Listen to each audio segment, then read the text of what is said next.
This evening we got Johnny Van Holt. He's better known as Johnny Liberty. Johnny is the author of the best-selling Reclaim Your Sovereign Citizenship, published by Cascadian, is it, Jen? Cascadian Resource Center.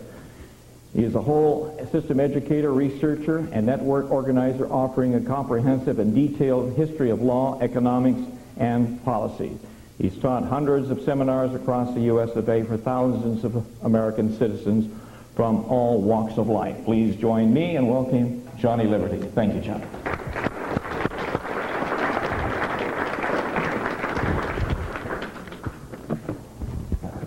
Yeah, there we go.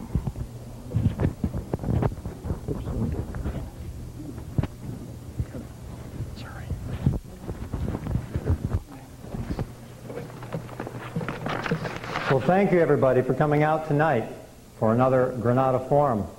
Fortunately, I got here tonight without any incident and wasn't dragged out of my car or any other possible thing that could happen, even though my last trip to California, I did have my car impounded 2 times in 3 days, and I did have a difficult time getting where I was going. But this trip has been without incident.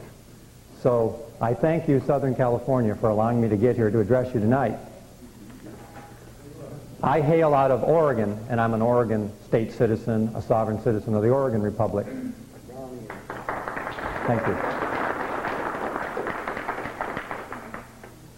And I began this work not that long ago, about 3 years ago, and I had attended a workshop of a man who was talking about money and how money systems work. He actually was a black man who had studied the Emancipation Proclamation, who was also an Oregon state citizen. And he began to open my eyes to some of the historical facts that had been neglected and ignored in American history. And it piqued my eyebrows and my interest, and I said, that's very interesting. I want to find out more for myself. And so over the course of the last 3 years, I have participated in in-depth research and study and education, and have synthesized many, many of the independent researchers that have been involved in this patriot movement for 30 or 40 years. And that's the source of my inspiration and the source of my inspiration and information as well. So I want to acknowledge everyone who has come before me and those who have blazed the trail, many of them who may be sitting in this room right now, who may have been involved in this work much longer than I have. So thank you very much, everybody, for your contribution. Now, tonight, the title of this talk is Reclaiming Your Sovereign Citizenship, and I use that as a broad subject to talk about all kinds of things, including sovereignty, citizenship, American history, and how political, economic, and legal systems actually work. Now, as Ralph had mentioned in the introduction, my background is as a whole systems educator. So what I'm able to do is take very complicated material and articulate it in such a fashion that people can actually understand what is going on. Because most people, unfortunately, not necessarily the people in this room, most people don't have a clue what is happening in this country. That they get most of their information from the media, or they get it from the newspaper or the television, or they learned about such and such in their history books or in their higher education, but unfortunately didn't really get the whole picture. So tonight, I would like to provide an overview of the research and the education that I've discovered over the last 3 years, and present it comprehensively for all of you so that I can inspire you and empower you to take the next step in this whole movement of reclaiming our sovereignty, restoring our citizenship, restoring the republic, and correcting a lot of the problems that we have today in America. So we're going to cover a lot of material tonight. We're going to look at sovereignty and what that is, because what I have discovered is that sovereignty is the key concept around which all political, economic, and legal systems revolve. And we must get a deepening understanding of what sovereignty is in order to embrace the possibilities of rediscovering America, in fact. We're also going to look at citizenship and the distinctions thereof. Now, I'm sure we've had many other speakers here that have addressed these issues, Richard McDonald and the state citizen people. But for those of you who are new, please bear with us. For those who already know, we're going to review these things and the distinctions of citizenship that exist in this country, and how it was 220 years ago, and how the sovereign citizenship has been encroached over that 220-year period, and what historical events happened through the course of our history where today, in 1995, we wake up and our sovereignty and our citizenship is a memory, a distant memory in most people's minds, except for those who have recently reclaimed it and are once again drawing that line in the sand and placing a limitation upon the government. We're also going to look at political systems and how they actually work, what really goes on in Washington, D.C., who really is directing and controlling the United States government, because it isn't the people that you've elected and it isn't the president, but it's the creditors of the United States that actually direct it. And we're going to look and see how it is that the political system is related to the economic system, and from the Federal Reserve Act on up to the present time, and the bankruptcies that we've experienced, and how bankruptcy affects the political system and the legal system. And then we're going to look at the legal system too, and actually how the legal systems operate, what jurisdictions they're operating under, and how we can develop effective strategies to use the courts, to use the administrative processes that we have available to reclaim our rights and defend those rights once we've reclaimed them. So, we're going to begin with sovereignty itself. Sovereignty is the source of authority from which all laws and governments arise. So if you are a sovereign power, and traditionally in the West and in Europe there were two sources of sovereignty. There were the monarchs, which were the kings and the queens, and there was the Pope and the Catholic Church. And both of those were sources of sovereignty. If you were the sovereign, then your word was the law. It was the same as law. So if you decreed something, it was the same as law. And up until modern times, people, the common people, had no remedy or recourse in relationship to the sovereign. It wasn't until the Magna Carta of 1215 and the Petition of Rights of 1618 in England, and they were the first times that the common people actually had recourse and remedy against the decree of the sovereign. So if you were the sovereign, you created the law. And then out of you, out of the sovereign power, you created nation states, and you created governments, you created corporations, you created banks. All of those were created out of the sovereignty itself to serve the sovereignty. And the sovereign powers set up their commercial affairs and their business affairs in trust structures. So the monarch, the king, and the queen of England, for example, set up a sovereign trust out of which the British Empire came. And all the assets and the banks and the nations and parliament were all subject to that trust. And the same is true of many of the other sovereign powers as well. The Roman Catholic Church, the Vatican as the government was created out of the sovereignty of the Pope and the Catholic Church. Now, what's unique here in the United States of America is when this country was settled and founded, many of the people that came over here were settling here to escape from either religious persecution or for political persecution from one of the sovereign powers or one of the governments that were in Europe. And so the people that settled this country did not have high regard for the systems of government or for the traditional sources of sovereignty. And so they were very hesitant to set up a form of government here in the United States of America where they'd have a king, or they would set up a religious leader as the head of state. And so instead of doing that, when they set up this government, they created the sovereign to be the citizen instead of another king. And so built into the American system of law, which begins with the Declaration of Independence, the Articles of Confederation, the American Revolution, which was fought to defend that declaration, and the Treaty of Peace with Great Britain, which was at the conclusion of the American Revolution. That's the foundation of the American system of law, whereby sovereignty is vested in both the citizen and the states.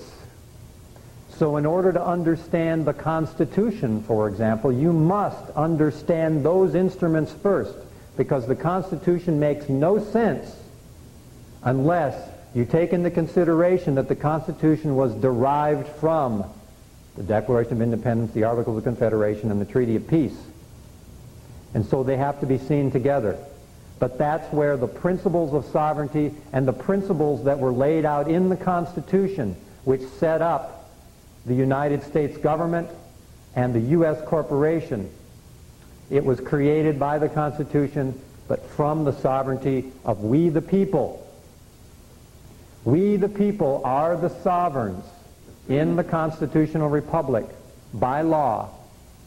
And we have 220 years of the American system of law. We have a track record that has never been replicated in any other country anywhere else in the world. The United States of America is unique in the world. This is an experiment that was 220 years old. Remember, prior to that, there had never been a time when the common people anywhere were sovereign to anybody. They were all subjects, slaves, serfs, indentured, etc., etc. So our experiment in freedom and liberty for the people began here 220 years ago with the creation of the United States of America. And that's what makes it very difficult for the New World Order to come in here and just simply brush us aside and brush aside our freedoms, because we have it built into our heart and soul. And we are not willing to just brush it aside and become willing slaves again. And that is why they are so afraid of the people. Our government is terrified of us, that we would take responsibility for our lives, that we would actually want to live as free people. And that is part of the polarization that exists here in the country today. And we're going to talk a lot more about how all that works and what we can do about it as well, because we are not helpless in all of this. There is much that we can do, much that we have done, much more that we will do to preserve the liberties that we founded this country on 220 years ago. And I believe that we have enough freedom still kindling in the heart and soul of every American that we can rediscover this country once again and put it back on a constitutional republic. And we can do it in short order. Because... Thank you. So we the people are the sovereigns. We are the sovereign citizens. We are the sovereign people. And the government was set up to serve the sovereign people. So that is the principle that is central to the way our government works and to the way the political, economic, and legal systems work in every country and every power structure around the world today. Central to every war and every conflict that exists in the world today is the issue of sovereignty. Sovereignty is so key and so important that it is blatantly missing from our vocabulary. It is blatantly missing from our education, even our so-called higher education. It is blatantly missing from law school. It is blatantly missing. You don't hear it talked about in the media, except once. Only once did I ever hear the word sovereignty, and it was during the GATT debates on the floor of Congress for those who were opposed to GATT. And they were saying, but this would compromise the sovereignty of the United States of America, wouldn't it? Yes, it does. Indeed. And so do all the other treaties that we have entered into since around 1945, whereby we have transferred the sovereignty of the United States to internationalist organizations. And so, in order to have a sovereign United States of America, there have to be sovereign citizens and sovereign people in sovereign republics in order for that to occur. That's where it begins, with the people. Now, before I get into citizenship and the distinctions thereof, I'm going to illustrate the power structure a little bit, because it's a mystery to most people how this seemingly very complex structure of control actually works. But it's actually very simple. All power structures are derived from sovereignty itself, all of them. In fact, the sovereignty, you could describe it as the invisible part of the power structure. It's invisible to us. We really don't know who all the sovereigns are on the planet today. They keep themselves invisible and hidden from us. But they are the puppeteers, and they are pulling the strings of the visible part of the power structure, which is the part that we see. We see the nation states, we see the transnational corporations, we see the international bankers, we see the internationalist organizations like the United Nations, the World Bank. the International Monetary Fund, the Trilateral Commission, the Council of Foreign Relations. These are all storefronts for the power structure. They're like Hollywood movie sets that all look like they have the power, but if you actually walk in, you'll see that they're really just kind of leaning up on 2x4s, that the power really isn't there either. Wherever the media directs your attention, that's where it ain't happening. If you wonder...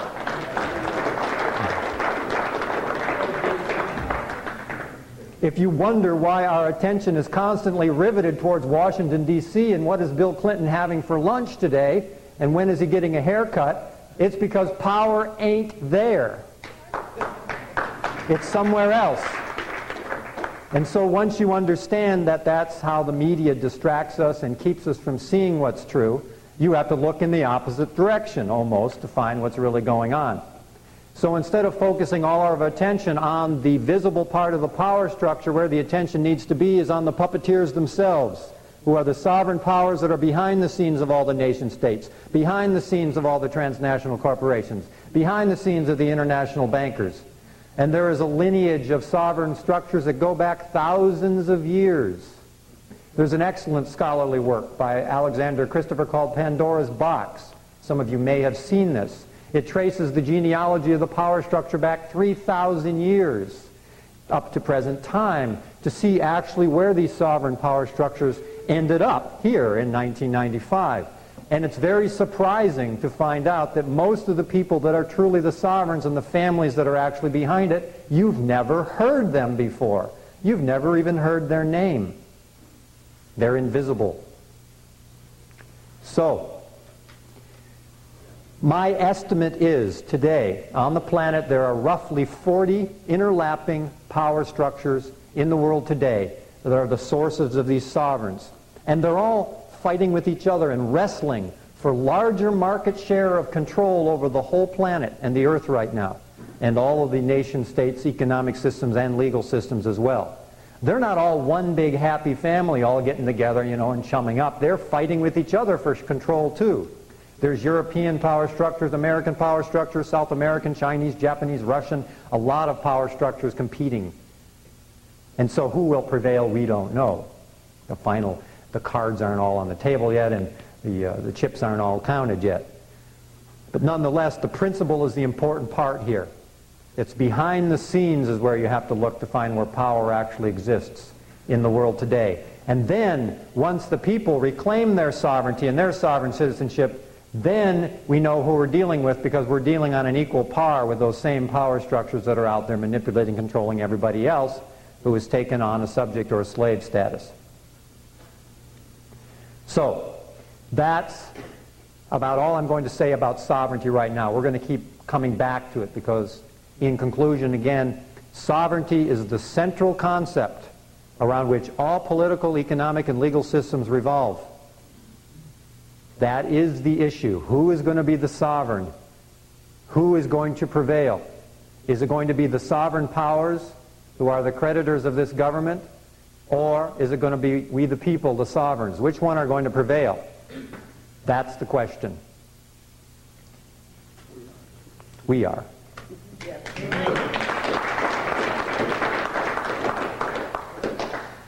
We shall prevail because there's no empire in history that has ever been able to squash a free people, ever. Maybe for a little duration or a short period of time. They may put the shackles on for a little while. But most of the shackles they have today are psychological shackles, and they're shackles of information where they keep the information from the people. And once we release those shackles and those chains from ourselves and release ourselves from legal slavery, economic slavery, mental slavery, etc., and we liberate ourselves, then we are unstoppable. So that is my vision and my focus, and ours as well for today, and that's where we're going to end up after about 2 hours tonight. And I hope that this will inspire all of us to take the next step to reclaim our sovereignty. So next, I'm going to talk about citizenship and the distinctions thereof, and we're going to review some points in history also, and I hope this will clarify it for people who maybe have just been introduced to this and aren't really clear what a state citizen is versus what is a American national versus what is a sui juris free person. There are some fine line distinctions between these various classifications of free people, and I hope we'll make those clear tonight. Prior to 1868 in this country, there was no such thing as a United States citizen. They did not exist. It wasn't until the 14th Amendment that the U.S. citizen was created as a legal person born or naturalized in the United States. Prior to that, and at the founding of this country, were state citizens. If someone existed as a preamble citizen in the sovereign state of Virginia or New York or Pennsylvania, they considered themselves a Virginia citizen, a New York citizen, a Pennsylvania citizen, etc. They never thought of themselves as United States citizen. Prior to the Civil War and prior to 1868, no one ever referred to themselves as a U.S. citizen. Not even if they resided in the District of Columbia. They still considered themselves citizens of Virginia or New York, etc., etc. So it's a rather new concept, only about 130 so years old. But 220 years ago, firmly founded on those documents of American law that I already mentioned, the sovereignty was vested in the people. And the Treaty of Paris with Great Britain at the conclusion of the American Revolution said quite literally that the people shall have the same prerogative as the king. Now, you don't have to be a genius to figure out what that means. If you're a king or a queen or a sovereign, it means there's no superior authority. There's no one you have to answer to except God and natural law and unalienable rights and all that. The natural law, that you do answer to. But there was no other human government or human being that you answer to as a sovereign or as a sovereign citizen. The American Revolution was fought on, one of the issues was on the issue of land ownership and property ownership. And that at the conclusion of the American Revolution, the American people held the allodial titles to their property. An allodial title is another word for sovereign. If you were a king or a sovereign and you owned a piece of property, you didn't pay taxes to anyone. You didn't have anybody regulate you. There was no building codes. There was no zoning. There was no environmental laws. There was no other encumbrance that could attach to a sovereign property, to an allodial title. An allodial title is superior title. There is no superior title than a land patent. And so when the American Revolution was fought, and the sovereign citizens, who were the white male property owners at the time, they then held their property in allodium. They owned it free and clear and outright, and the king, the prior king, could no longer tax them. But neither could the governments that they created, neither the state or the federal governments. So long as property is held in allodium, there is no superior authority. And that's the principle upon which America was founded, so that free people, sovereign people, could live on a sovereign piece of property. Remember the old saying, a king or a queen, you're like a king or a queen in your own home. You've heard the phrase. Well, that's what they meant. They really meant it, quite literally. And being a sovereign meant that you had to act like one, a good one. Not a despot, but a good one. And a good sovereign is responsible for themselves and responsible for their family, responsible for their neighbors, and is respectful to their neighbors, and looks out after the greater community. That's what a good sovereign does. So the principle of sovereignty extends to our behaviors, to our values, to our virtues, to good Christian values as well. And so when the country was founded on those principles, and then those principles were embraced by the system of law and the constitutions that were created, both on the state level and the federal level. So, prior to the Constitution, there were sovereign states that were free and independent states, quite literally. That's what it said in the Declaration of Independence and the Articles of Confederation. The states were free and independent, and the people were sovereign within those states. The Constitution was created out of the sovereignty of the people to create this 14th entity, originally, the United States Corporation, which served as both a corporate enterprise and a national government. It was carved out of a piece of Virginia and the Virginia Company, in fact. There were two corporations that came here when the country was settled. the New England Corporation in the north and the Virginia Company in the south. And it was out of the Virginia Corporation that the United States Corporation was carved out of. Washington, D.C. was carved out of a prior corporation. It was deeded over and made into a separate jurisdiction in a separate country. So when the Constitution was created, there were then 14 countries here in the United States of America, the 13 colonies and the District of Columbia. And the Constitution, what it did was it put limitations upon that 14th country in relationship to the original 13 colonies and the sovereign people. It basically said, look, we're the sovereign people, okay? And these are the sovereign states. We're going to create, through the Constitution, a corporation and a national government to serve the sovereignty. And you have a very limited authority and limited jurisdiction. And anything that we don't spell out in this Constitution and say that you have the power and authority to do, we're going to reserve it to ourselves through the 9th and 10th Amendments. There's nowhere in the Constitution that says that the federal government has health care or education or agriculture or any of these other areas that they have encroached upon our lives. It doesn't spell it out there. Quite literally doesn't say anything about it. And so when the country was founded, it was for very, very limited jurisdiction. It was meant to be limited.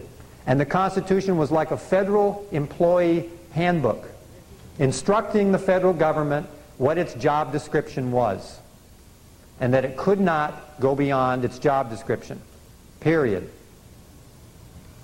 And so, the concept, which is a misconception that most Americans have, is that the Constitution gave you rights.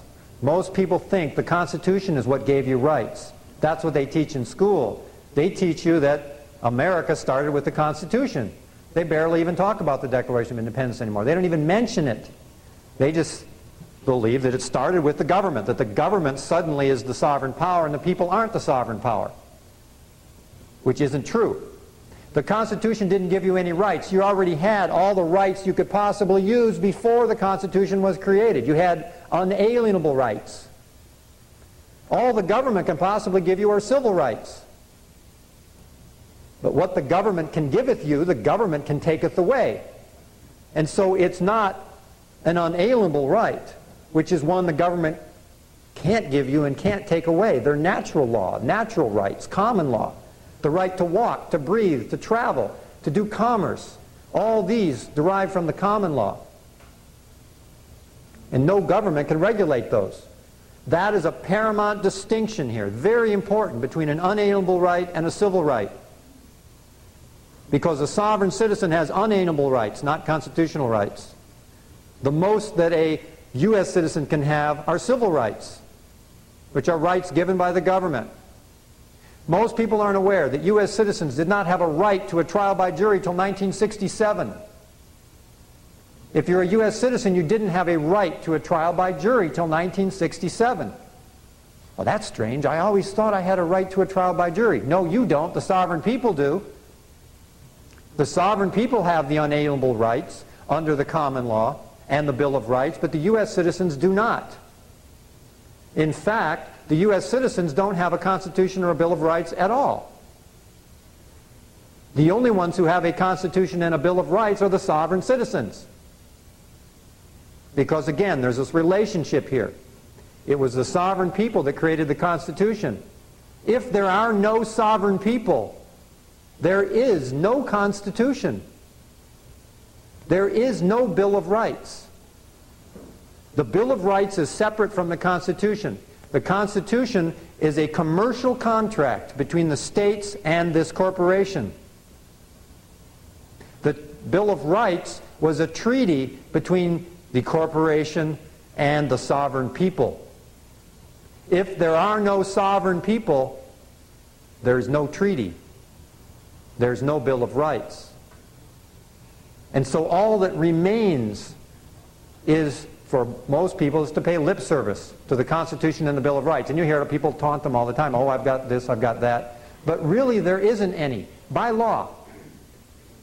And these have been adjudicated in the courts. These distinctions that I'm talking about, who has a Bill of Rights, who doesn't. There are different rights and immunities for a sovereign citizen versus a U.S. citizen. So when was a U.S. citizen created? The U.S. citizen was created by the 14th Amendment in 1868, one of the Reconstruction Amendments after the Civil War. Now, the Civil War was a pivotal point in American history. And most people believe today, as they're teaching, that Abraham Lincoln, the great emancipator and all that, it was all about freeing the slaves. That is what we are taught.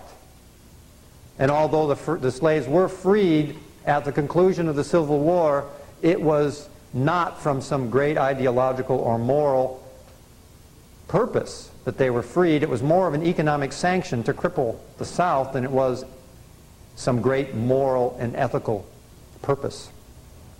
The real purpose for the Civil War, the reason it was fought, it was over the issue of state sovereignty. That's why the Civil War was fought. It was fought because the South, who had not fared well under this constitutional contract, and the federal government that happened to be in place, and the European powers that were influencing the federal government and the industrial North, were preferential to the industries and the commerce of the North and deferential to the South. And so the South said, hey, we're getting the bad end of the deal here. We want to secede from this union. We want to revoke this contract that we created. The states created the Constitution, remember. They wanted to revoke the contract and secede from the union because it wasn't serving them any longer. And then the federal government and the European powers behind that in the North, of course, crushed the state sovereignty and the secession movement of the South. That was why the Civil War was fought. And from that point to the present time, there has been a continual assault upon the sovereignty of the states and the sovereignty of the citizens. And as time has progressed, more and more and more of the sovereign people have become U.S. citizens. More and more of the responsibilities of the states have been transferred to the federal United States, to that little area, that District of Columbia, that 14th country that was created, that only had jurisdiction within the 63 square miles of the District of Columbia, or an unincorporated territory, or any area that it had a federal area or a federal enclave. Any place there existed United States citizens, in fact. So the Constitution did not give you rights. You had rights prior to the Constitution. It simply restated what rights, the unalienable rights that the sovereign people had. The Constitution was a contract between the states and this new corporation, the United States Corporation. And so, from the point of the Civil War to the point of the Federal Reserve Act of 1913, which I'll talk about when I get into the economic section, there was a long duration of time between that and the Social Security Act. When the 14th Amendment was passed, it was passed for the newly freed black slaves. Because the country was racially divided during the Civil War, prior to the Civil War, and since the Civil War, around the issue of whether or not blacks were going to be given full sovereign rights. Citizenship was determined by the states, not by the federal government. Every state had and still has the power to naturalize citizens directly through the superior courts. Ex parte Frank Knowles here is the Supreme Court precedent for that. And in the state constitutions, it delineated what a citizen was. A citizen was a white male, basically, in most of the states. And so there were great debates about whether or not the newly freed black slaves were going to be given the unalienable rights of the sovereign people, or whether they were even going to be given freeman status within the states. And because most of the states were unwilling to do that, all of them but two, New York and Pennsylvania, were both willing to grant the newly freed black slaves full sovereign status. The federal government and the European powers behind it saw this as an opportunity to wrestle the sovereignty away from the states and the citizens, and saw the 14th Amendment as an opportunity to begin the long road of encroachment, and thus granted United States citizenship to the newly freed black slaves, and granted them civil rights and protection of the federal government. But again, they got civil rights, not unalienable rights. They know they got a bad deal. They didn't get the unalienable rights, they just got civil rights. There were two parts of the 14th Amendment. The first part was a person is a legal fiction. A U.S. citizen is a legal fiction like a corporation or a trust is. It's just created. It doesn't represent, it doesn't mean an actual live individual human being. That's not the person that they're talking about in the 14th Amendment. But they created a U.S. citizen, a fictitious citizen. The U.S. citizen isn't a citizen at all, because a corporation can't have citizens. A corporation can only have franchisees. That's why they call it the Franchise Tax Board here in California, because if you're a U.S. citizen or a resident, you're a franchisee of the state of California corporation, and thus you're subject to the income tax, and you have to give back to the corporation that gave you something. And what the newly freed black slaves and U.S. citizens had to give back in order to get protection and so-called benefits from the federal government was they had to give up their unalienable rights. In fact, they had to become property of the federal government. The birth certificate was created for the children of the newly freed black slaves. Anybody here got a birth certificate still? You're a black slave. They were created for the black slaves. It enrolled the black slaves' children as property of the federal United States. When you get a birth certificate, you become property of the federal United States. Your birth certificate is transferred to the Bureau of Census, to the Department of Commerce. You are enrolled as a beneficiary of the Federal Reserve System, and you become obligated to the national and federal debts. That's one of the foundational instruments, one of the adhesion contracts, we call them. And so, from the point of the 14th Amendment, the second part of the 14th Amendment, which people aren't aware of, is that it says that no citizen shall question the debt, which established the precedent whereby if you became a U.S. citizen, you no longer could question the federal government's spending.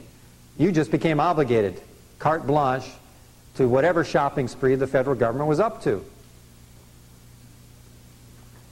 And so from the 14th Amendment on through till about 1933, after the Great Depression, that's when most white Americans began to transfer their citizenship over to the federal United States.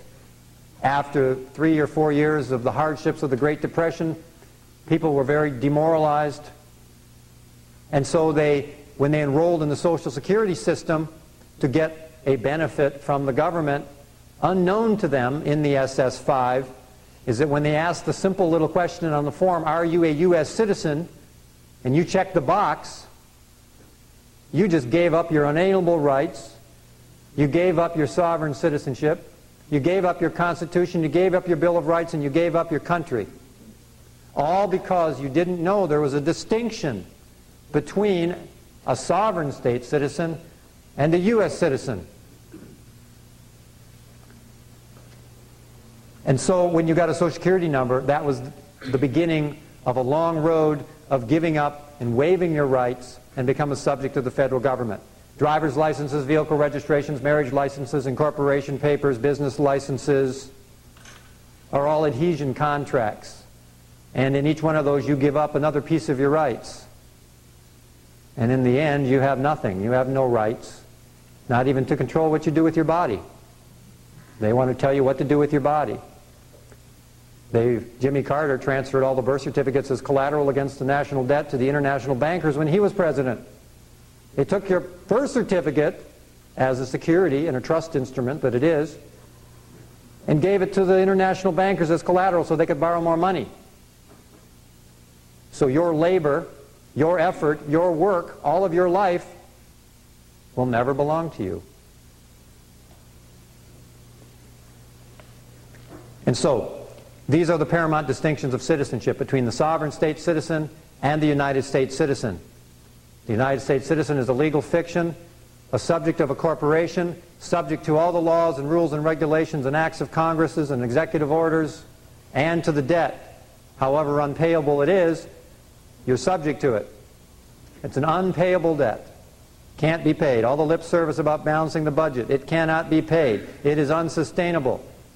There was never any provision in the Federal Reserve Act for ever paying the principal. Ever. It was a very well-conceived plan to not only take the sovereignty from the people, but to take all their property as well. And we consented. We consented because we didn't know, because we were ignorant, maybe we were afraid, maybe we were distracted, maybe we weren't paying attention, maybe we weren't being ever vigilant, maybe we weren't watching.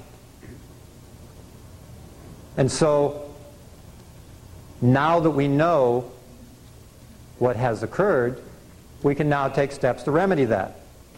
We can take steps to reclaim our sovereign citizenship. There are a lot of things that you can do. Now, I don't expect everybody to run out here tomorrow and go file your affidavits and burn your driver's license and all that stuff. There's probably a number of people here who have already done that.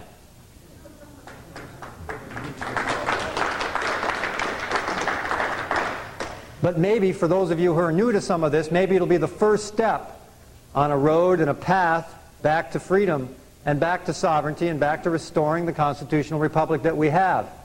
Because we don't have a constitutional republic unless they're sovereign citizens. You don't have Second Amendment rights to bear arms unless you're a sovereign citizen. Because there is no Second Amendment unless you're a sovereign citizen by law. None of the amendments apply unless you're a sovereign citizen. Now, whether you become a sovereign state citizen of a particular state, the state citizenship movement is about picking and choosing one of the several states and working within the legal structure of that state in which provisions are there to recognize the common law citizens of California or Oregon. Even in the Motor Vehicle Code, Section 290, the property of common law citizens are exempt from the Motor Vehicle Code. They had to build in these distinctions in the law. The things I'm talking about tonight are not the rantings and ravings of some crazy conspiracy theory, but these are all in the public record. It's in the law. They're in the United States codes. They're in the California codes. They're in the congressional records. They're in the treaties. They're there to be seen. It's just that not too many people actually read those things, and they don't make it real easy to find. And so unless you enjoy doing that kind of research and poring over the old law books, you might not find these things. But fortunately, there are a lot of people out there who enjoy doing that and have enjoyed it for quite some time. And now we've pulled together a lot of the research of most of those people. I put it together in a book called Reclaiming Your Sovereign Citizenship, so you can have it all between pages of about 250 pages, so you don't have to spend the next 40 years doing the research. You could probably read it all in 2 days and at least get enough background so that you can begin to walk on that path of sovereignty without reinventing the wheel.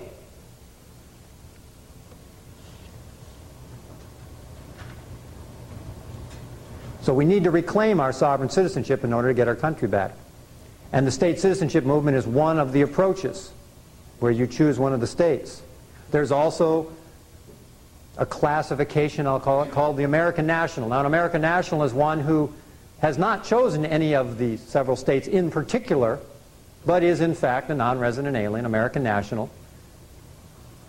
On the USA passport applications, you will notice on the back that the USA passport is for both American nationals and United States citizens. The American national is the non-resident alien, or the state citizen, or the American national, the free sovereign person, people that they're talking about. And you don't need a Social Security number to get a passport. You don't even need a birth certificate if you have other hospital certifications or affidavits of live birth in lieu of your birth certificate. You can still get a USA passport, which is a legitimate function of the national government still. It's a United States of America passport, not a federal United States passport.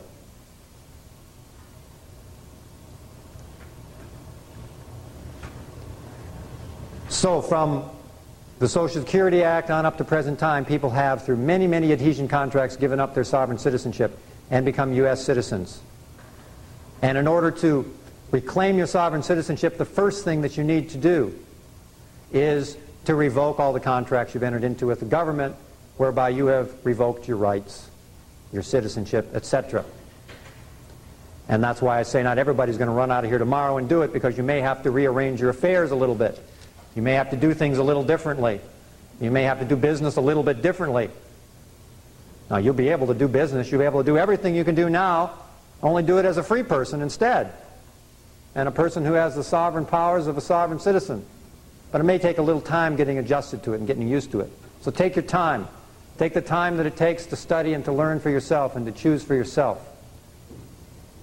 and then be prepared to defend those rights once you've reclaimed them. Because the government isn't all that willing to see the sovereignty be restored to the people at this point. They're all too happy right now to be the masters. But somebody's got to step forward and draw the line in the sand and tell the government to go back to the limited authority and jurisdiction that the Constitution laid out for you.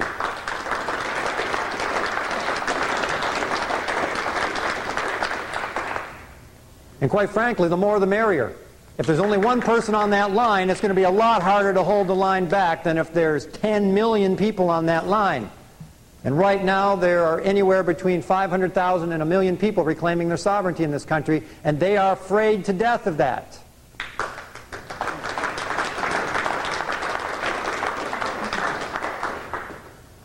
And because we live in the communications revolution, you cannot keep it a secret any longer. Because we are all inter-networked, and we're surfing the internet, and we're videoing, and we're autoing, and we're publishing books, and we're telling each other. You cannot suppress the truth. You cannot do it.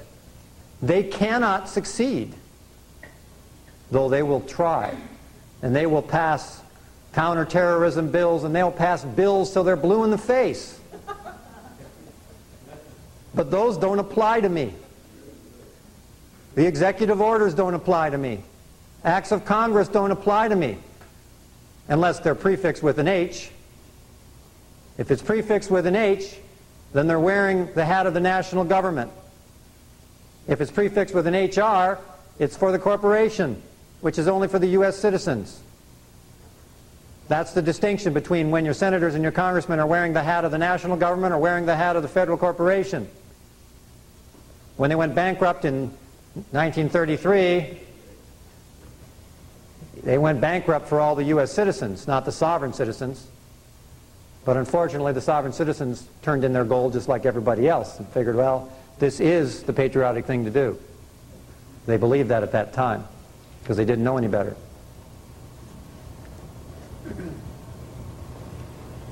So if you want the government to go away, make them obsolete.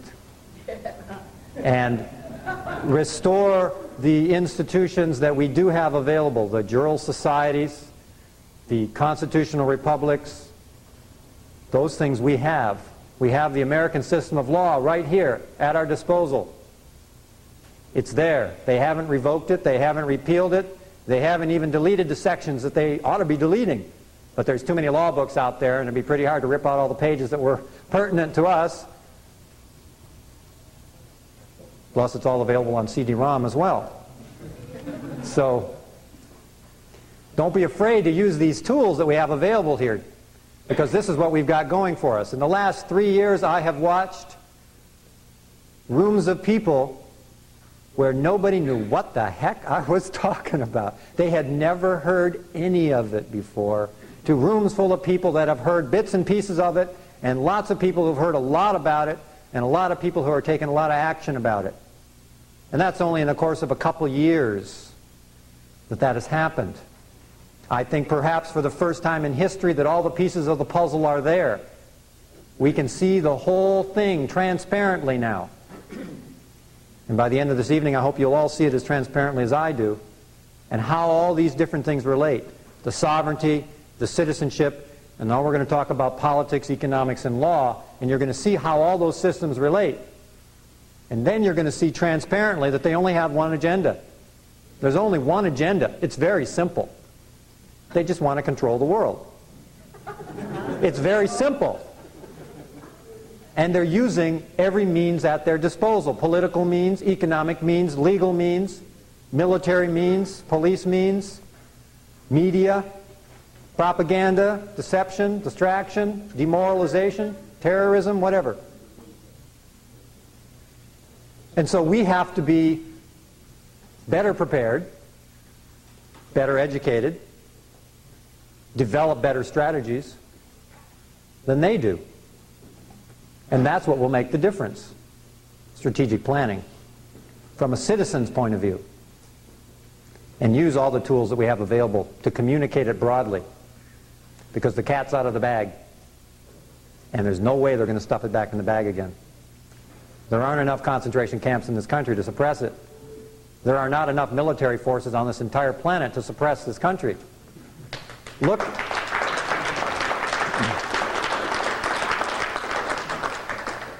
Just look at how much firepower was directed at Iraq. All of the Western power structures directed their mighty firepower on this one small little country. That was it. That was the big show. That's all they've got to show.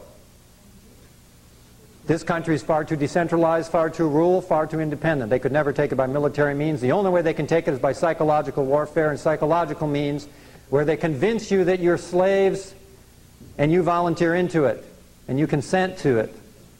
And that has been their strategy from day one, because they knew they could never invade this country militarily and succeed. There's too many people that have guns still. And even in their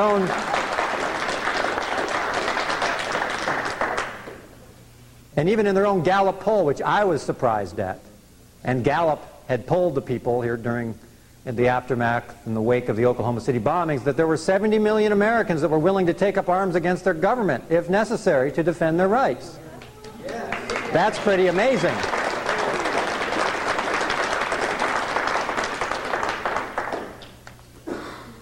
Now, I'm not an advocate of violence, and I'm not an advocate of war as the first resort. I'm an advocate of using all the other tools we have available, including the legal system and the communication system and the community systems that we have available. That's our first line of defense and offense in all of this.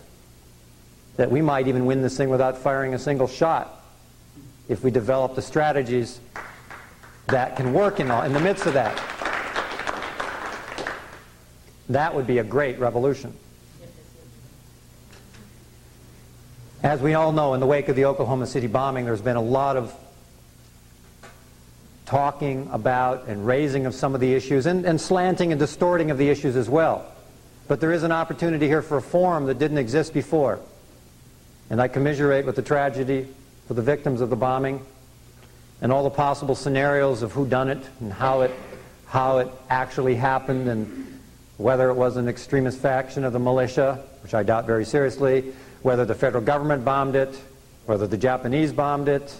There are all kinds of different scenarios here that have been postulated with various affidavits and evidence to support various points of view. And I'm not at the point where I'm going to make a conclusion about any of that. I'm going to reserve judgment for a while until there's a few more chips in a row. But it's very interesting to watch the media spin and to watch also our reaction too.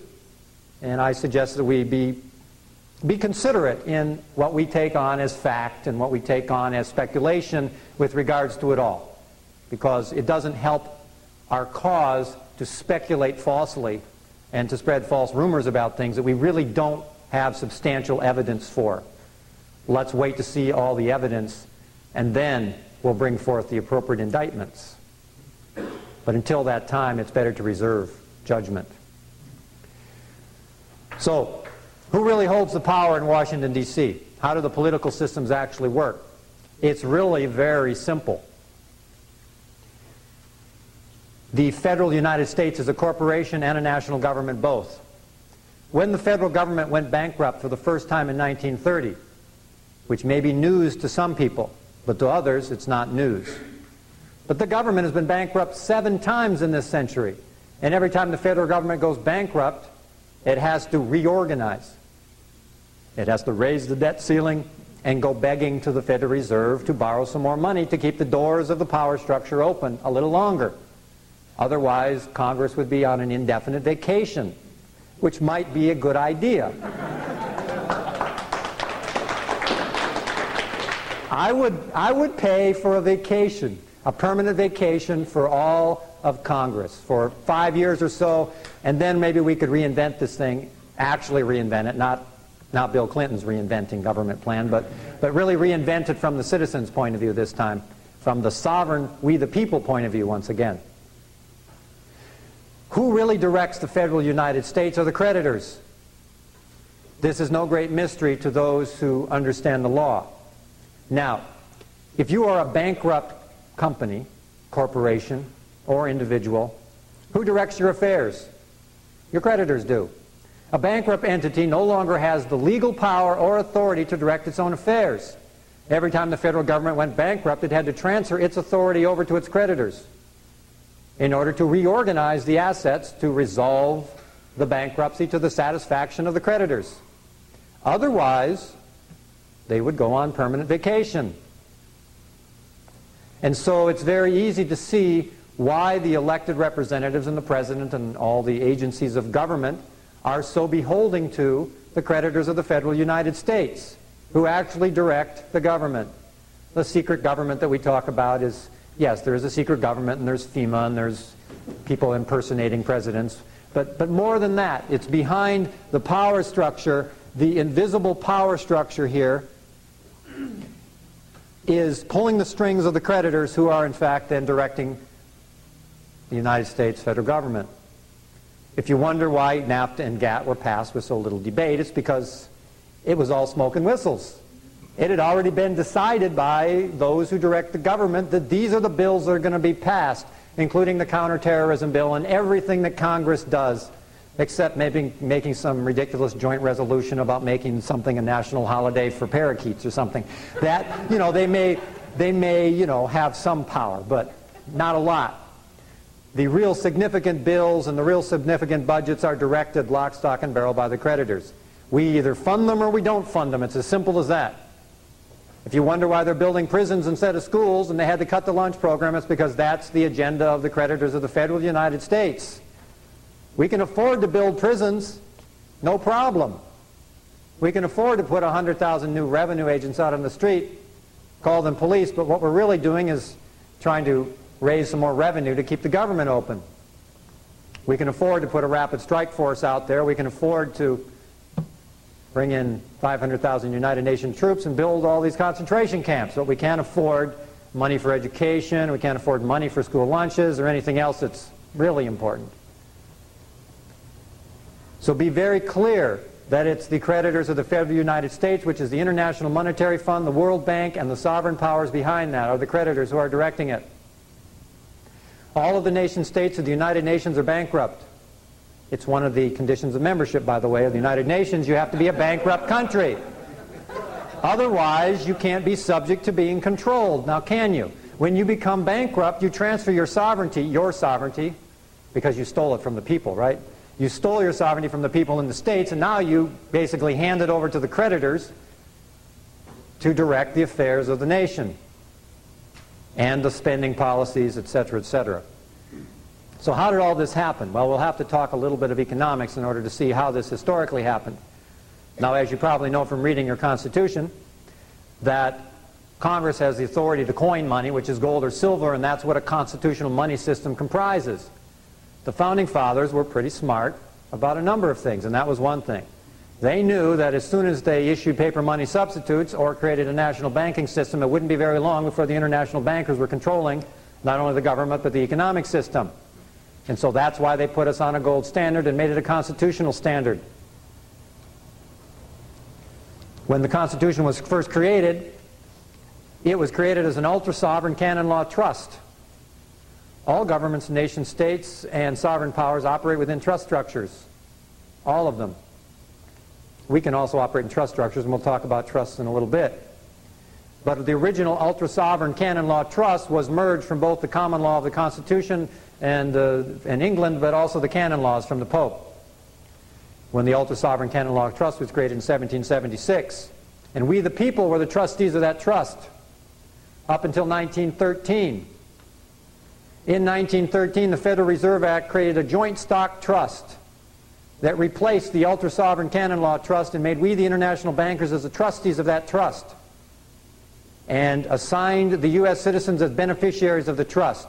The trust structure that existed in 1776 was replaced with another one. That's called a coup d'etat under law. It was done by law. It was done legally. Okay? All of this usurpation has happened legally. Not lawfully, legally. And so the status of we the people was reversed from the top at the helm to the bottom, which is getting the handouts, basically. Free lunches, food stamps, welfare, whatever, civil rights, whatever we want to hand you guys. Now, it all seems like a great idea to be the beneficiary of a trust, doesn't it? Sound like, wow, I'm going to really cash in, aren't I? Being the beneficiary of a trust. Well, unfortunately, the only thing you're going to cash in on is an obligation to pay the debt. Prior to 1913, the American people had direct veto power against spending policies of the federal government, because in order for the federal government to borrow any money, it had to go to the people. There was no central bank it could go to. It had to sell bonds. If you didn't want to go to war, you didn't buy the bonds. If you didn't want this pork project that the government had in mind, you didn't buy the bonds. It was a very simple system, a republican system whereby you had veto power, economic veto power. And it worked very well until 1913. That's how come government managed to stay small, because it didn't have an unlimited credit line to go on a shopping spree for 80 years and make you pay for it. So in 1913, there was this convenient new arrangement made. The Federal Reserve Act created an unlimited credit line for the federal United States government to borrow directly from the Federal Reserve Bank, and obligated the American people to pay it back, completely bypassing what was our veto power. And they no longer had to come to us directly to ask permission to fund something. They went directly to the bank. Now, if you go to the bank and want to borrow some money, what do you got to do? You got to put collateral up, right? They're not going to give you a $5,000 loan if you have no collateral, if it's unsecured. You're going to have to put up your house, your car, or your land or something, right? Well, it's no different for the government, except the government doesn't have any assets. That's the difference. And so, instead of putting up the assets they didn't have, they put up your assets. They said, here, we'll make you a deal. You lend us all the money, and we're going to collateralize first the gold, and then the land, and then the corporations, then the national parks and forests, then the birth certificates, until we've collateralized all the tangible property in the United States of America. The first thing they collateralized against the debt in 1913 was the gold. It's called hypothecate. It's a legal term, means that theoretically, if you can't pay it off, hardy har har, we're going to take the collateral, which they did in 1933. It only took 17 years under this new arrangement for the federal United States to go bankrupt the first time. Only 17 years before they couldn't service the debt, the interest on the debt of the money that they had borrowed. And so they had to declare bankruptcy in the Bretton Woods Agreement in 1930, 16 nations went bankrupt after World War I. And this was one of them, the United States, federal United States. And so when the country went bankrupt, it precipitated the Great Depression, which was also manipulated and created by the international bankers to demoralize the people, number one, but also to shift power away from the sovereign people, and shift the land away, and to shift the gold away from the people and into the hands of the international bankers and the sovereign power structures behind them. So in 1933, with House Joint Resolution 192, on the floor of Congress, the federal United States declared bankruptcy and no longer could service debt with gold because it had no more. And so it then made what we call now legal tender, or fiat money, a money paper substitute, and then decreed that, well, since we don't have any gold, we'll just have to use paper instead. And then they passed the Gold Standard Act in 1935 and confiscated all the gold from the American people to satisfy the creditors of the United States. And the people willingly handed all their gold over to the nearest Federal Reserve Bank, and initially got a paper currency that was redeemable in gold or silver at a revaluation from 1/20th of an ounce to 1/35th of an ounce. But shortly thereafter, within a matter of a couple of years, you no longer could redeem it. So you basically traded gold for paper. What a great deal. That was the first bankruptcy. And ever since that point, we have been proceeding down the road of an exponential debt curve whereby there is only one possible conclusion of an economic system set up on an unsound and unsustainable basis, which is bankruptcy.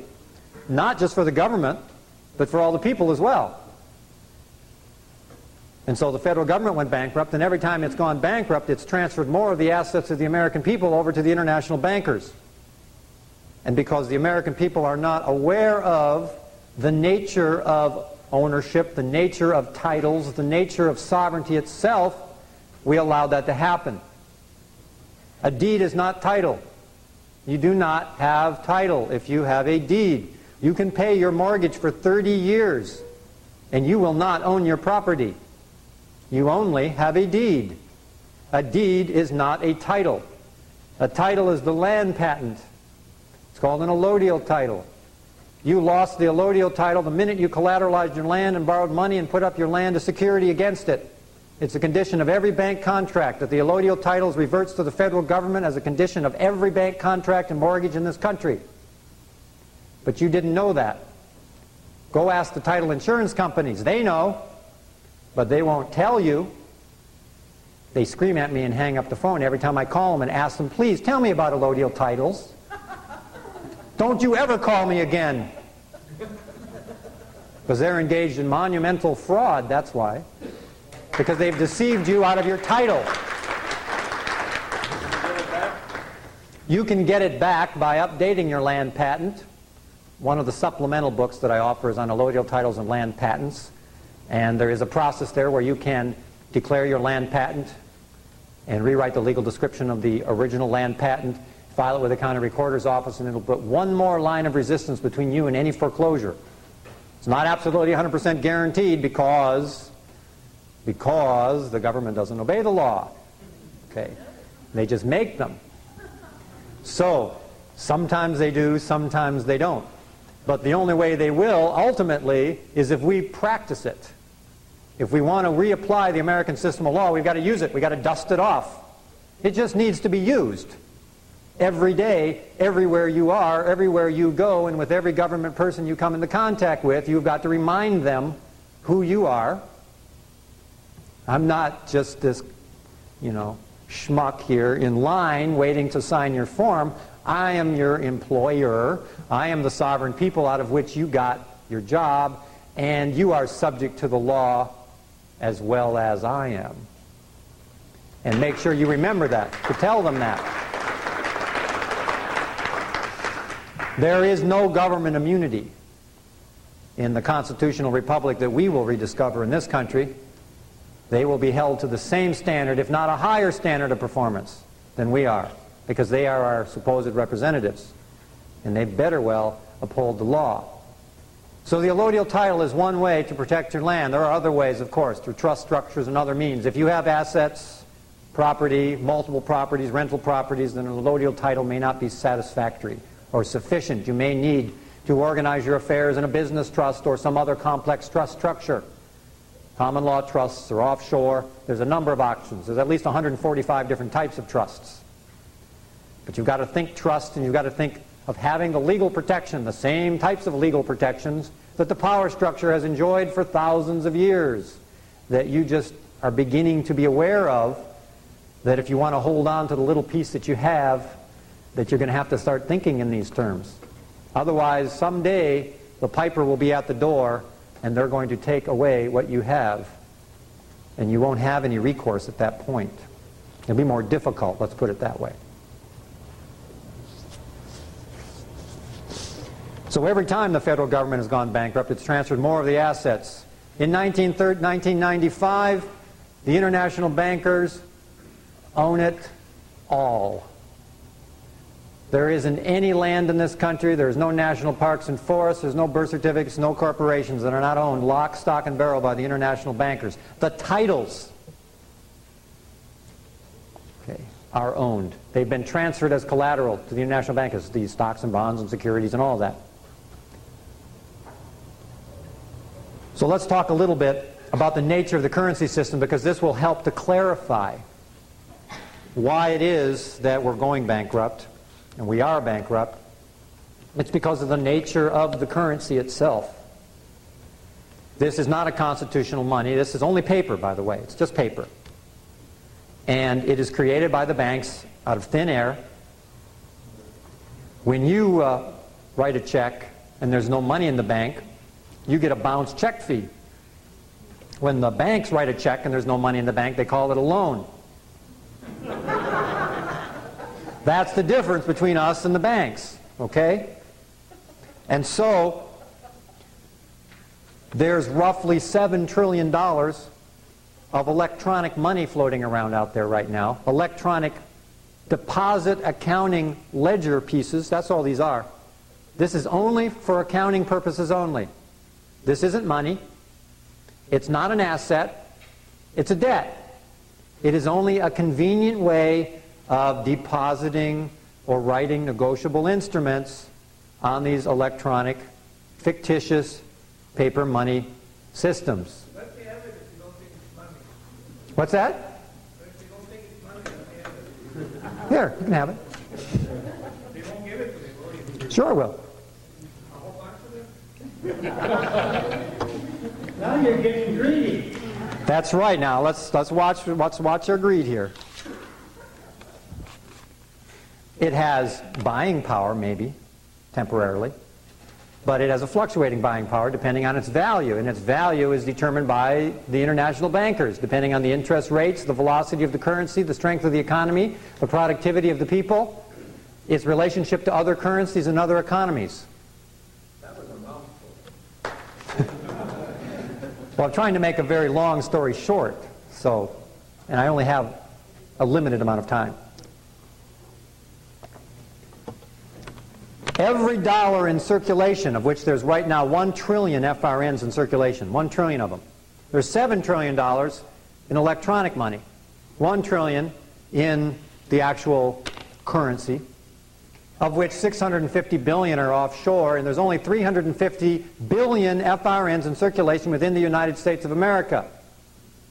Divide that by the population, and you'll understand why people are constrained, why the economy is contracted, because the money supply is contracted. There isn't a lot of money supply. But more importantly than money supply is the velocity of money. That is really the key factor. It's not so much that there's only 350 billion of these, but how fast do these exchange hands? You could stimulate an economy in this room very quickly if you were all willing to offer goods and services to each other for 20 bucks. And just watch the velocity create an economic system. But as long as we are holding on to it like this, scared to let it go because it's my last one, and I've got to pay my rent and I've got to do all this stuff, economies stifle when there's no velocity. There's no velocity because there's no trust, there's no community organization, and also we don't understand the nature of it. When you understand the nature of it, that this is only a tool to create an economy, unfortunately, this tool creates an economy that transfers all the wealth from the people to the hands of a small few who pull the strings of this New World Order. And so you've got to understand the nature of money, because we are so psychologically off base with regards to it. We have a lot of addictions around it. We make a lot of decisions in our lives based on we have it or we don't. And we neglect things that we need in our lives sometimes. Something we need for our health, something that we need for our children, something we need to eat even, because we don't have these. We suffer a lot because of what we think this is. And there are alternatives. Every one of these that are in circulation incurs a debt. The federal debt isn't just what the federal government spends in excess of revenues, but every dollar in your pocket sitting there right now, idle in your pocket, is accruing a debt that can never be paid off, which is the end of a long cycle of shifting all the sovereignty and the property of the American people over to the international bankers. And we barely noticed. That's how sublime and so clever and so gradual it was. We didn't notice that it happened until recently. We just started noticing again. So every dollar in circulation, all that 1 trillion in circulation, is incurring a debt right now, and interest at the prime rate. Every dollar in circulation, which can never be paid off. I'll give you a few examples of a few ways that the banking system makes money. The U.S. Treasury still prints these at 3 cents a piece for a $100 bill. The Federal Reserve Bank buys it for 3 cents, then loans it back to the federal government for $100 plus interest. Pretty handsome profit, wouldn't you say? $99.97 profit on every $100 bill in circulation, plus interest.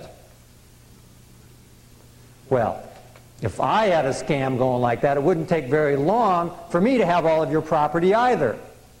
Or anybody else who had a scam going like that. It wouldn't take very long until you had everything. Now, would it?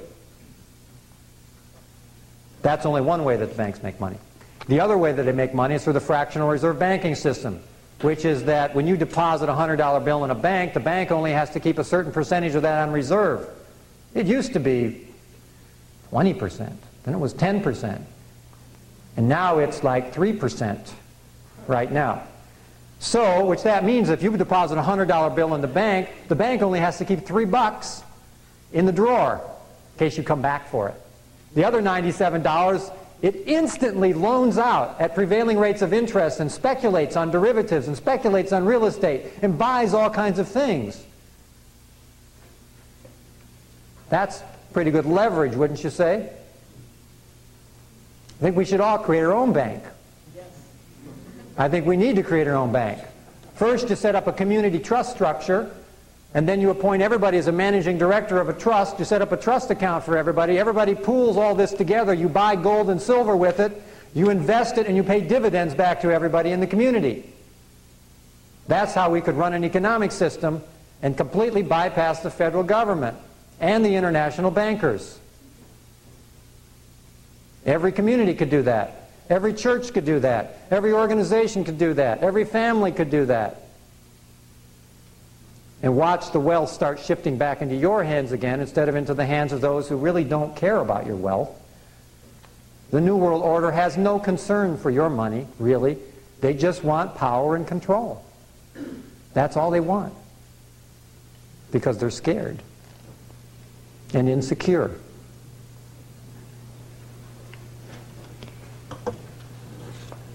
So that's the nature of economics. It is debt-oriented. The only possible result is an exponential debt curve, which if you look at the graphs right now, the graph of the late 90s is like going like that right now. The 16 central banks of Europe, as of May 1994, will no longer buy long-term treasury notes or government bonds. The only thing that has kept our standard of living afloat for the last 40 years is because the dollar has been artificially floated by the central banks of Europe because they wanted to maintain the productivity of the American people until, one, they confiscated all the property, and number two, they'd installed the police state to police the residue and the social disintegration that would result once the bankruptcy was finally declared. That is the only political agenda, that's the only economic agenda, and it's the only legal agenda at this point. To make a very complex story very simple, bankruptcy is the key word. And that's why the courts are as busy as they are, and the police are as busy as they are, writing traffic citations, and the IRS is busy seizing property, and they're seizing property for drug forfeitures and forfeiting property all kinds. Man, go to the government auctions. They're great. You hear them advertise all the time. Brand new cars, no minimum bid. All these government forfeitures and seizures, they have so much property they've confiscated from the American people, they don't even know how to get rid of it. They can't even warehouse it. There's a warehouse up in Portland that has like 5,000 vehicles in it. They can't even get rid of this stuff.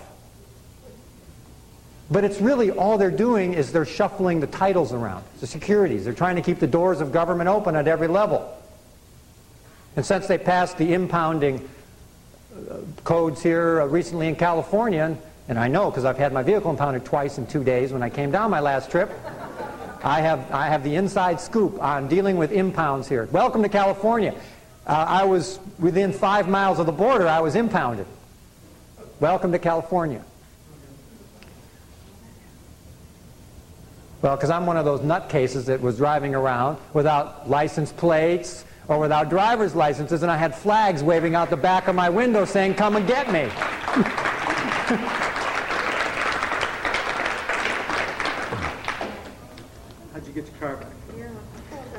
There's nothing a little bit of paper won't do to solve your problems, to get you back on the road again.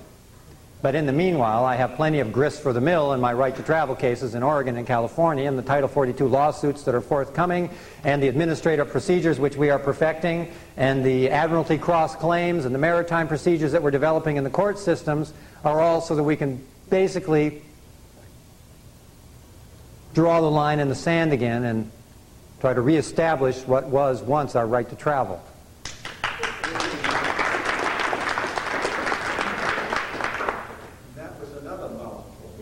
That was, but see, your minds are working great. You see, you didn't skip a beat. You went right through. You got the whole thing, right?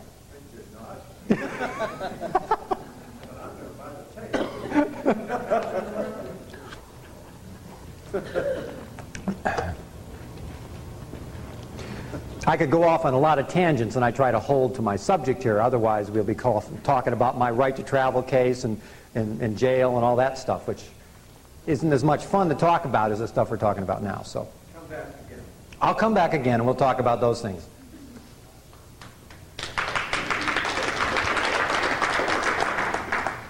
I was talking about the impounding, and the reason that they have the impounding laws here, the reason they've passed them and are aggressively enforcing them is because the governments are desperate for revenue. And it depends on the county. It really varies. Up in Palo Alto, where there's lots of wealthy people, and they really don't need to extract revenue from the parking meters, like they really could care about the quarter, and so they don't enforce as aggressively in a Palo Alto as they do in Oakland, where in Oakland they're out on the streets 24 hours a day. They've got police cars patrolling every street with a tow truck behind them. They're checking on every license plate as they drive down the street, and if you've got an outstanding parking ticket, they steal your car on the spot. So it depends on where you live, partly, and how desperate your local government is as to how much they want to enforce these things. There's a whole lot of variance here with right to travel cases. Some people actually get to travel around in their counties without too much harassment. They may know the county sheriff a little better than I do, but other people are attacked all the time for doing those things. So if you take on those issues, I say go for it. But not everybody has to be out there dealing with the right to travel issue. I'm not suggesting everybody go out there and take all the plates off your cars tomorrow and all go get arrested and get impounded and all that. There's other ways of dealing with it if you can still become a sovereign citizen. And what I have done on this trip, I bought another car, and I have registered it in a trust. So I am no longer, don't have this property. My trust has this property, so I don't have the flags flying out the back window on this trip, so I could actually get here tonight and to make all the other 7 seminars I had scheduled down here. Because that's a bit of a hassle when you can't get where you're going. So there's more important things sometimes. But that's the underlying agenda behind a lot of these aggressive laws and a lot of the police on the streets and all that. And so having that information is real important because it's a piece of the communications that we have to have with our government, with our local governments and with the police officers. I've had incredible conversations with police officers, even while I'm sitting in the back of the patrol car in handcuffs, having these incredible constitutional conversations with them. And it's just wonderful. Of course, I've also heard a few deriding comments like, there's about 4 or 5 police over here, and they're going, "Is that one of those constitutionalists over there?" That's what they call me. I said, "Why do you call me a constitutionalist with a degrading tone of voice? Didn't you also uphold an oath of allegiance to the Constitution? Do you have a different Constitution than I do? If so, I'd like to see it." There's only one Constitution, so how is it that a constitutionalist is a degrading, insulting term? How come Janet Reno gets on TV and says them constitutionalists, those sovereign citizens, those state citizens, those militia people are all domestic terrorists, and they're all white supremacists, and they're all racists, da-da-da-da-da.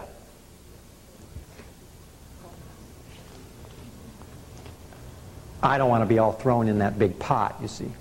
Not that it's not good company. It's just that I think we need to make some clear distinctions here.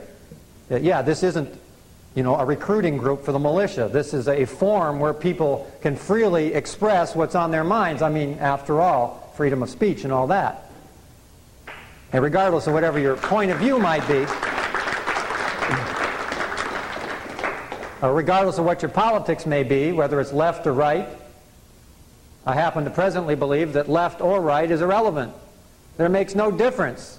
And we've got to stop pointing fingers at liberals or conservatives or Republicans or Democrats, and all that is a distraction that keeps the American people divided from the real issues and the real ones who are trying to take over here.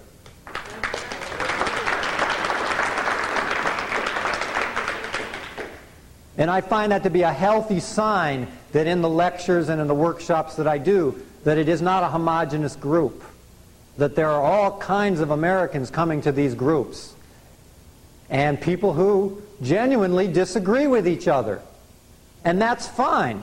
How else are you going to learn anything unless you dialogue with somebody who you don't agree with? But you can have a healthy communications if you have a healthy listening and the ability to listen to someone else. You might really learn something. That everybody has a piece of the truth. Everybody knows a little bit of it. And our job is to put it all together so we can make sense of it and that we can go forward.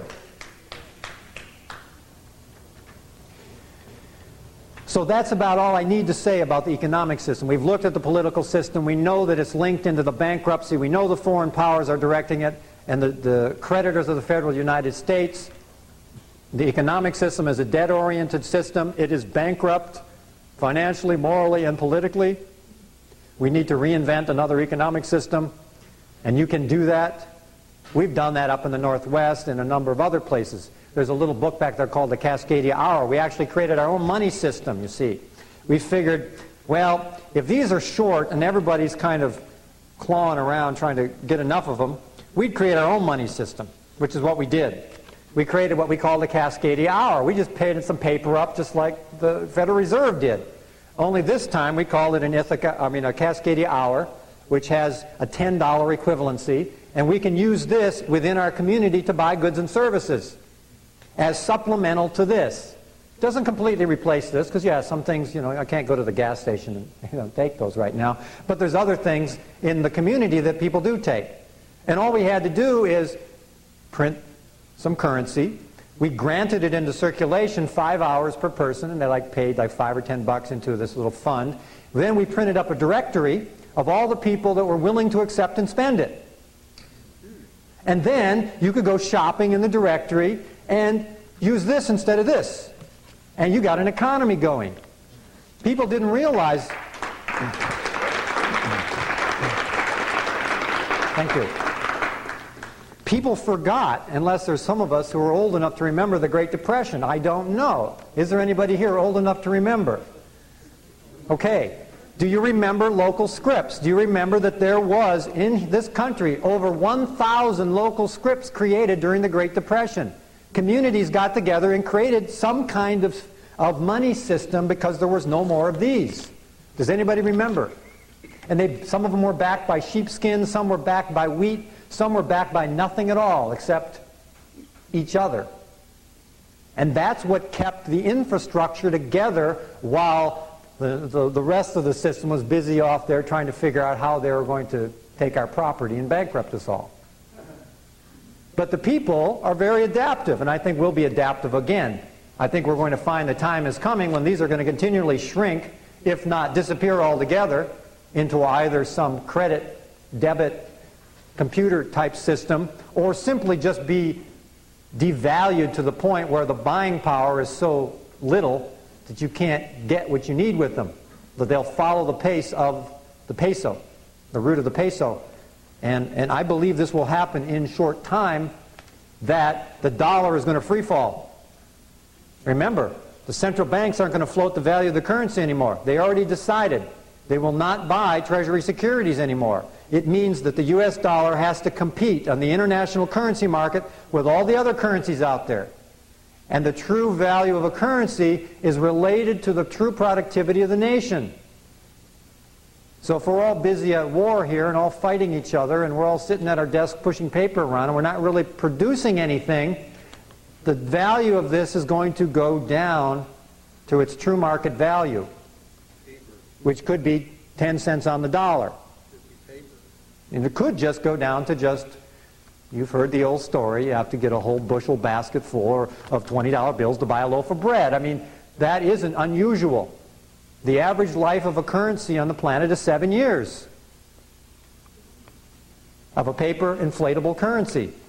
We've had an exceptionally strong currency for a long time, but that's because of the nature of our country and the strength of the productivity, but also the plan that the New World Order has had for us has been special in this world, because we're the only people who still have that sovereignty right here. It's right there, and it's alive and well. We might have to dust it off a little bit. We might have to practice a little bit more, start behaving like sovereigns a little bit more than we are, take a lot more responsibility than we have in our lives, stop depending on other people, stop pointing the finger at other people and blaming other people for your problems, stop being a victim, start being responsible. We're all responsible. And that's the beginning of the values and the virtues that we need to reestablish in order to get the constitutional republic back in order again. And it's going to come and rise up out of the people, out of necessity, but also out of a spiritual vision that we can, in fact, that we must. That we're compelled.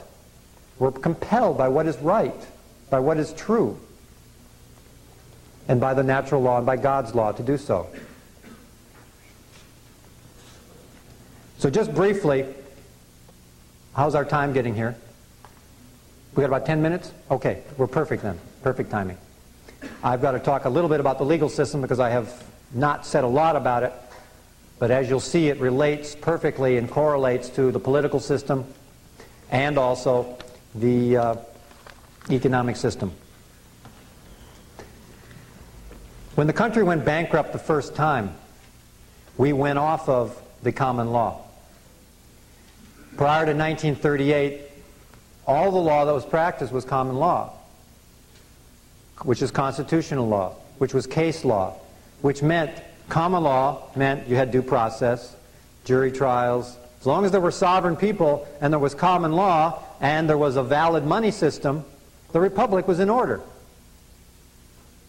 As long as you had the sovereign people, the sovereign states, and the common law and a constitutional money system, the republic is in order. When the sovereign people begin disappearing, when the country goes bankrupt, then the common law disappears, and then you have negotiable instruments law or bankruptcy law.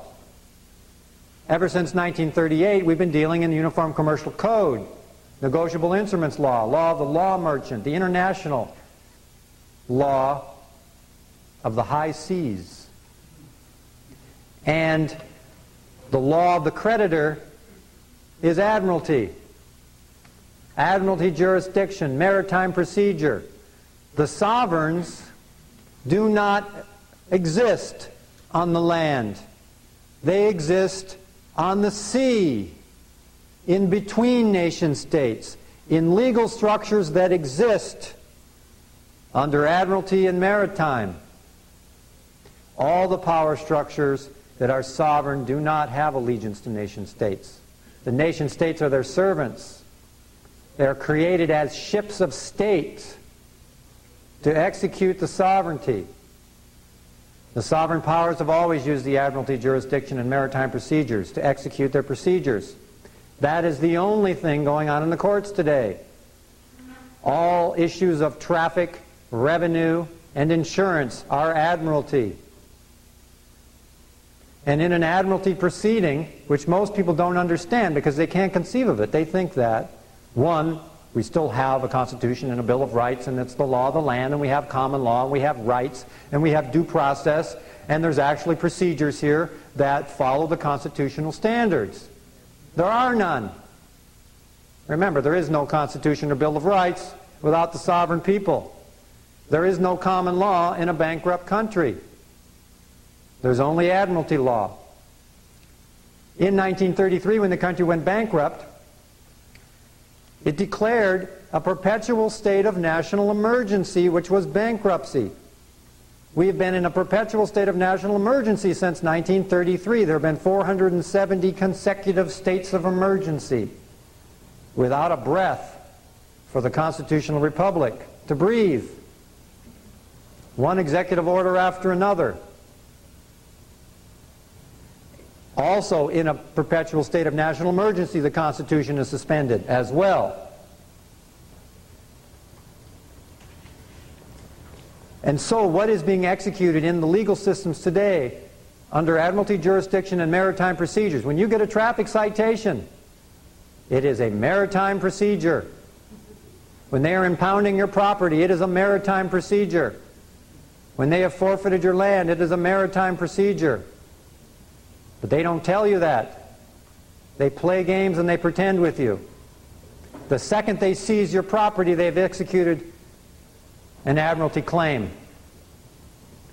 They seized your vessel or your vassal.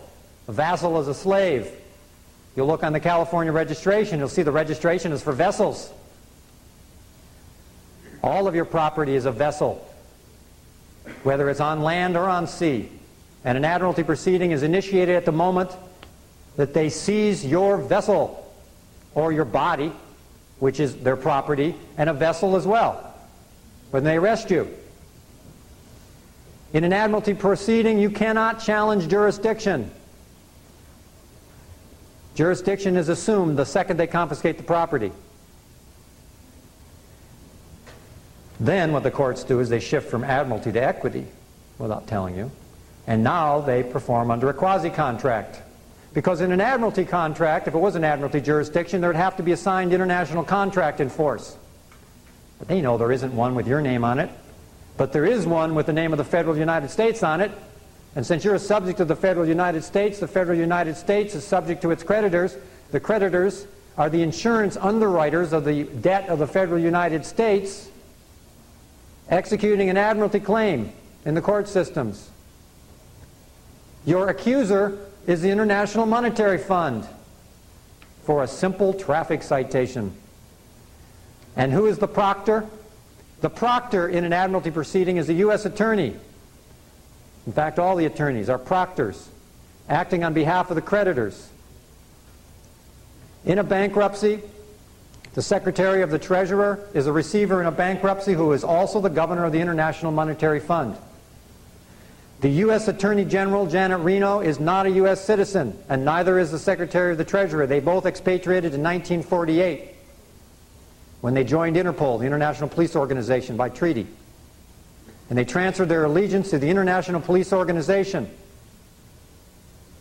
So the International Police Organization, Interpol, is the police arm of the creditor, the International Monetary Fund, and they are your accusers. They're trying to collect on a debt that the federal government owes and you owe because you're a U.S. citizen. So that's about as much as I can really talk about that without getting much more in depth, but it was a profound insight when we finally realized that we need to develop admiralty strategies for reclaiming within the court systems under maritime procedures by filing cross claims. They claim that they own my vessel. Well, I'm another owner. I claim that I'm the owner of my vessel because I'm a sovereign citizen, and I'll file a cross-claim in admiralty. In which case, when I do, it shifts back from equity back into admiralty again. Now they have to produce the international contract with my signature on it, which they cannot do, and they may balk, and they may cry, and they may scream, and I will answer their screams and their cries, but I will show no mercy, because when I'm done with them,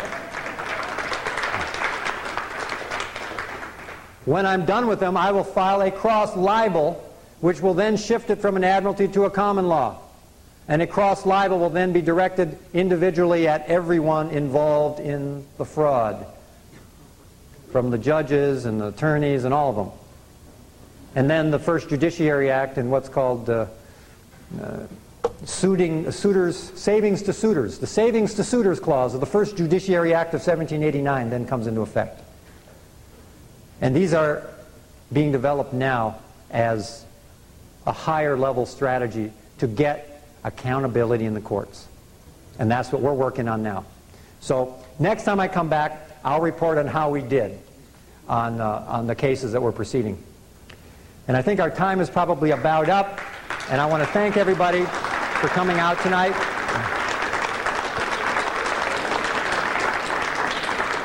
Thank you. Thank you so much. Thank you so much. Yeah, we can take questions. We're going to have a quick question and answer. We'll take about 8 minutes. We have a microphone set up right here in the back. Ron, if you take this microphone, we're going to have a double mic. Anybody that has any Will you go back and handle my book table? All the books are 30, the new service is 5. A question for Johnny. Not editorials. I don't want to hear your life history and what you've done. Questions for Johnny only. If you get into an editorial, we'll cut this out. So if you'll step right up here, and Johnny, you're right. I'm taking it. No, run over here, please. Okay, I guess we're going to go find the microphone here. After the question period, I'm going to be behind here for some time, and I'll have books back there and other things, and we can talk later. So let's go with the first question. I wonder if you could address the difference between being a resident and a citizen. Sometimes when I explain things to people, they never seem to understand that. It's kind of something you didn't touch on. The legal definition of a resident versus a citizen. Okay, it might help clarify that a resident is a corporate citizen with a little c.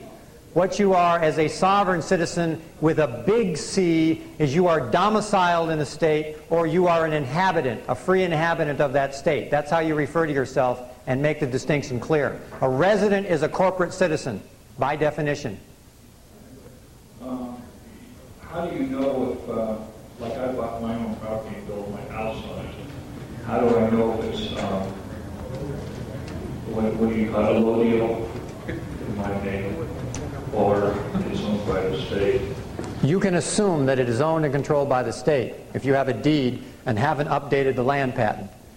Grant deed. You have a grant deed? Yeah, it's the same thing. It's still a deed. It's one of the many different types of deeds. What you need to do is update the land patent from the BLM, which used to be the Land Patent Office. You get an original copy, and then you rewrite the legal description, and then you file it back with the county recorder. And that's how you update the land patent. You give them notice to anybody with an equity interest in the property. They have 60 days to challenge you in court. If they don't, it is automatically updated. You give them notice by either publishing it in a legal publication for a period of time, or you actually send them a notice in the mail.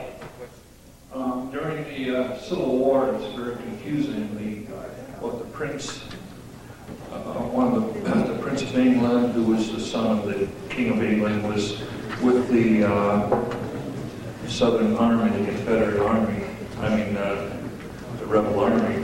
And it seems like the monarchy of England was for the South, but then they were supposed to be controlled by the banks of Europe. I think there's some exceptions to that. From my studies, the Bank of England was the primary sovereign behind the North, and the Bank of France behind the South.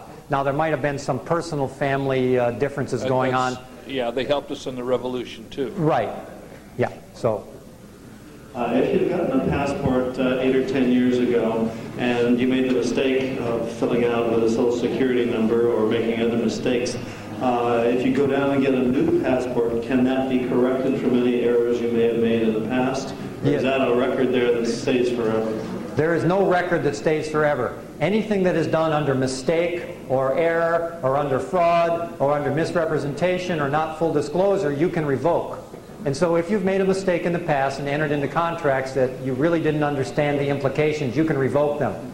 And you can revoke your signature, for example, on a traffic citation. If they force you to sign it under threat of arrest, you can either revoke it right there on the spot by putting without prejudice UCC 1-207 in the box, or the next day you can file an affidavit with the county recorder revoking your signature.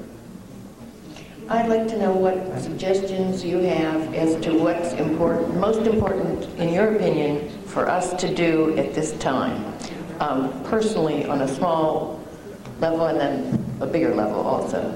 Thank you. Love your neighbors as yourself. The golden rule applies. Stockpile a certain amount of food and water and other items, and a surplus of certain things that you want to be able to trade with your neighbors, so that you really look out for your neighbors and everybody in your area. I think that's the most important thing. And then if you've got a little piece of extra energy left around, then you might want to confront the power structure in some regard. But begin by getting the home and the family and the community in order so that you can have a support group. I'd like to make a comment on what you just said. The Los Angeles County Recorder will not record anything unless they had an original document that you had filed years ago. Then they will revoke the you can revoke the signature on it. Now they will not record any new document. Well, the Los Angeles County Recorder has been inundated with state citizens for so long, they finally got wind that people are actually getting their rights back. So what has to happen is the county recorder has to be taken to task and sued, because the California codes specify very clearly what the performance of the county recorder is, and they are violating the law, and thus they need to be sued and taken to task for it. So that's what you need to do. And it's just another hurdle, but it's one that's going to have to be jumped over. They're not obeying the law. My question is, why do we have, what's the reasons for the national debt? The reason for the national debt? The national debt is a fiction. It doesn't really exist. It was created as a bookkeeping ledger, basically, to convince everybody to work real hard all of their life and end up with nothing and have it all transferred into the hands of a few people. It's a complete fiction. Whether it's a $15 trillion debt or a $5 trillion debt or a $50 debt, it makes no difference. We have to repudiate it, and basically as though it doesn't exist, because it doesn't really exist. And every contract that has been generated since the country went bankrupt is also a fraud and can be repudiated. I just wanted to comment on when you were referring to the Civil War and the Confederacy. There were some English constituents who were behind the Confederacy. They were waiting for a decisive victory of the Confederacy before they did something about the naval blockade and so forth. I just wanted to... Oh, good. I'm sure there are. I'm sure there's a lot of exceptions to the generalizations. Indeed. Tell us a little bit about yourself and the organization that you represent, if there is one. Well, myself, I'm a whole systems educator, a researcher, and a teacher, and a writer. And the organization, the Cascadian Resource Center, is more of a network than it is an organization. We have about 105 different researchers around the country, and we collaborate with each other to try to share information, particularly in the areas of litigation and developing legal strategies. That's our primary focus right now in terms of action. I'm working with some Republicans on consideration of how to write up the voter registration, and I'm trying to put common sense in here to apply to patriots. Obviously, let's put it this way, the state citizens have an angle of which I think should have consideration here. Is there a way that the state citizen movement, those involved in state citizen, can vote under a given circumstance? Could the registration be written in a way in which the state citizen could feel comfortable without compromising their position? I suppose it's possible to do so. The voting, as we know have it in the forms, are only for United States citizens. Now, either the county elections department needs to be ordered to create the appropriate forms for the state citizens, number one, or the U.S. citizen forms, which unfortunately are a hidden contract too. They not only register you to vote, but they make you obligate you to the county, state, and municipal bonds. That is a contract, the voter registration. So you don't want to have that come along for the ride, so you wouldn't want to just simply cross out U.S. citizen and put state citizen, then the state citizen would be obligated to the bond.